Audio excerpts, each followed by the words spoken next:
کہتے ہیں کہ عورت اپنا رزق ساتھ لے کر آتی ہے شادی کے بعد، لیکن جو تنخواہ دار آدمی ہے اس کی تنخواہ تو اتنی ہی رہتی ہے.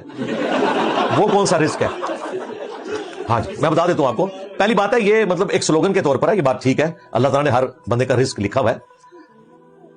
باقی یہ جو تنخواہ کا اتنا رہنا، تنخواہ کم بھی ہو جائے نا تب بھی رزق بڑھ جاتا ہے بھائی. ہاں رزق بڑھنے کے لیے تنخواہ کا زیادہ ہونا ضروری نہیں ہے.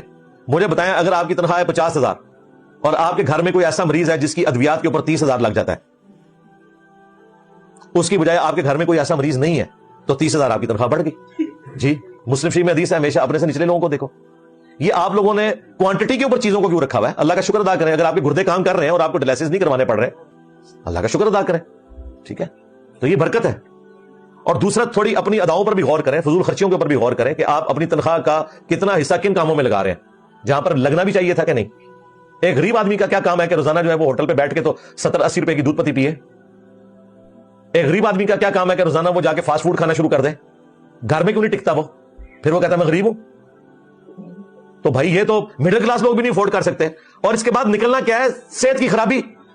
پریزرویٹو فوڈز کھاتے ہیں، اپنے آپ کو برباد کر لیتے ہیں. چلو کبھی کبھار ہو جائے، وہ ہفتے میں ایک دفعہ کسی نے باہر سے کھانا کھا لیا مجبوراً، وہ ایک علیحدہ بات ہے، لیکن لوگوں نے روٹین بنائی ہوئی ہے. تو یہ چیز بھی دیکھیں. میں نے دیکھا عموماً لوگ فضول خرچی بہت زیادہ کرتے ہیں، اس کی وجہ سے پھر وہ رونا دھونا شروع کر دیتے ہیں. اور یہ غریب لوگ تو بعض اوقات اتنے ظالم ہیں، یہ اپنی تمام ضرورتیں امیروں سے لے کر پوری کر لیتے ہیں، وہ ضرورتیں جو امیر خود اپنی نہیں پوری کر رہے ہوتے. ہاں میرا تو یہ تجربہ ہے جی، سیدھی سی بات ہے. ہم نے تو جس کی بھی کوئی مدد کی ہے تو بعد میں پتا چلا اس نے وہ کام کیا جو ہم بھی نہیں کر رہے ہوتے. سیدھی سی بات ہے. لوگوں سے مانگ تانگ کے تو وہ اپنی ساری ضرورتیں پوری کرتے ہیں. تو یہ نہ کریں، اتنے پاؤں پھیلانا جتنے اللہ تعالیٰ نے آپ کو استطاعت دی ہوئی ہے. اللہ تعالیٰ نے ہر بندے کو ڈفرنٹ لیول کے اوپر رکھا ہوا ہے. ٹھیک ہے نا. اپنے گیون سرکمسٹانسز میں اتنا ہی آپ اپنا خرچہ کریں جو آپ کی ضرورت ہے، ضرورت سے زیادہ اپنے آپ کو اس مشقت میں نہ ڈالیں.